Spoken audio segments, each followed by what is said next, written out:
There are many fundamentals to the game of golf, and today's golf lesson we're going to be talking about 3 key things that you need to sort of have in what we would call the right place in your backswing to give yourself the best possible chance of hitting a good shot.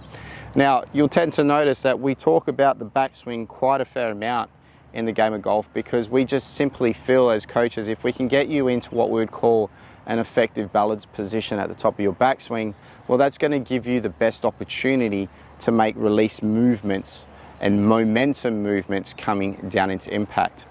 So the 3 key things that we're going to be talking about today is what we would call the hinge, a straight lead arm, and what we would also call body rotation.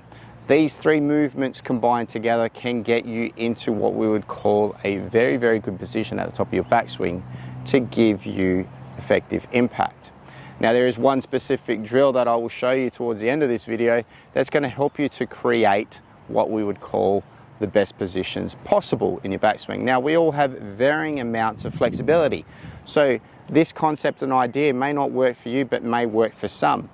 But a variation of this concept or idea could help you in the sense of, if you have a flexibility issue, you may need to have what we would call a lead side foot coming slightly off the ground to create depth of rotation with the hip. So flexibility is going to be an issue, and if you're one of those people that constantly sees your arms bending in your backswing, it's generally going to come down to the fact that you just don't have the range of motion that you need to get to the top of your backswing. So I will be doing a video very soon with a sports physio named Marty McInnes, who's going to give you some ideas and concepts on how to create better movements and stretches to help you achieve better movements in your backswing. So make sure you keep an eye out for that video coming up very, very soon. But like I said, varying amounts of flexibility is going to create bad positions. So if we can increase the flexibility, one thing I used to do was Pilates, reformer Pilates. Maybe doing something of that nature is going to be of benefit to you going forward. But like I said, the 3 key fundamentals. Now, hinge first of all. Now, I can't emphasize enough how important it is to have a good grip, so I'll leave a link down below for a grip video because you need to make sure that you get your hands on into the right place. But we need to understand that when we get to the top of the backswing, we want to have what we would call a flat lead wrist with the lead forearm, and we want to be creating what we would call a 90 degrees of hinge motion between the shaft and the lead arm. So if we can generate that sort of position at the top of the backswing, well, we're going to get ourselves into a good position at the top of the backswing with regards to the hinge. We also need to understand that the lead arm wants to stay straight. We do not want to create another lever when we get to the top of the backswing. Now, generally, if we create this lever and we have a lever here, we generally see a person with a swing fault of what we would call a little bit of a cast, because what happens is this lever then starts to straighten, puts pressure on the lever of the wrist, and that lever releases as well, and we have a little bit of a cast. So that's a cause and effects sort of thing there. So we need to understand that when we move to the top of the backswing, we want to create as straight a lead arm as we possibly can. But then that also leads to body rotation. We need to make sure that our shoulders are rotating so that our back is facing the target when we get to the top of the backswing. Now, like I said, varying amounts of flexibility is going to have an impact on this situation. So if you feel like you're turning your shoulders and you're pivoting your hip and you can only get yourself to this point, it may be a case for you where you need to lift that lead side heel off the ground so that you create just that little bit more rotation. Funny enough, the more rotation we generally create, the more power we're going to be putting into the back of the golf ball. And this is going to help those people who really push from their right side of the body trying to hit the ball hard or snatch at it, because you're just not completing the swing, or you're just simply not getting your back to the target. If we get our back to the target, then we have a better chance of keeping that lead arm straight.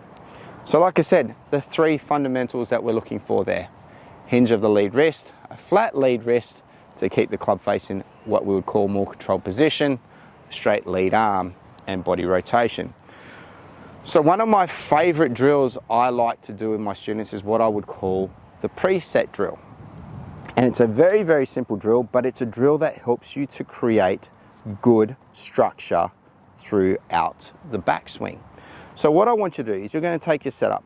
Don't actually go on the golf ball just yet. You're going to set up so the golf ball's in front of you, club's just sitting to the side of it.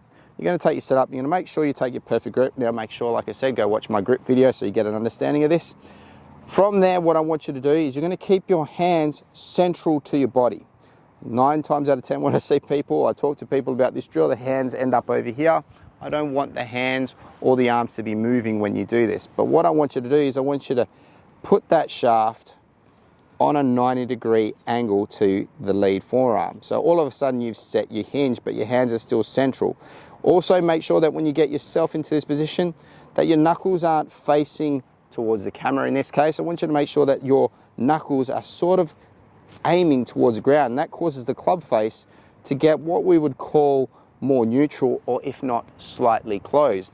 Now if you want to hit a bit of a draw shape, well, that's something that you definitely want to make sure that you're doing, is to make sure that the knuckles are down towards the ground. And that's what we would call a little bit of a bowing action of the lead wrist.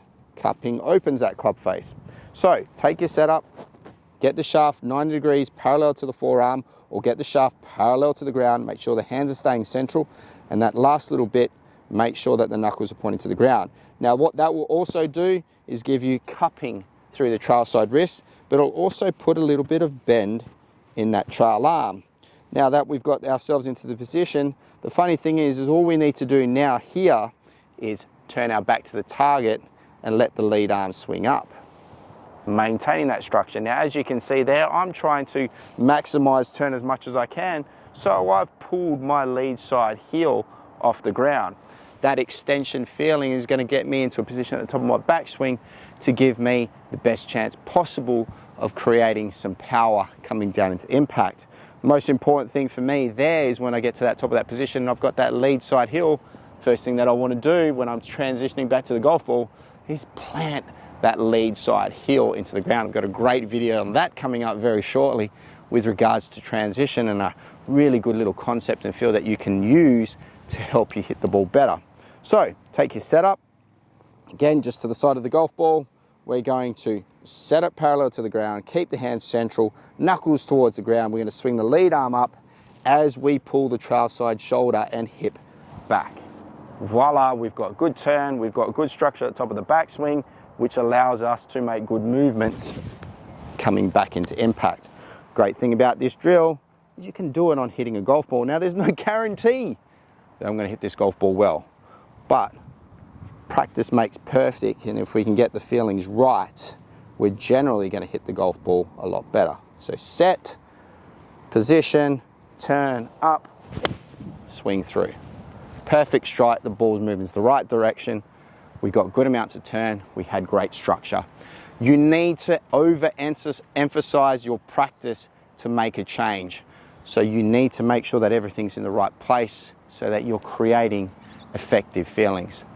Work on that drill loads. It will get you into a better position at the top of the backswing, which will then lead to better movement coming down into impact. All right guys, long video there. Like, subscribe and share. Try that one out. Like I said, it's just a concept, it's an idea. It may work for you, it may not. But if it has, leave a comment down below.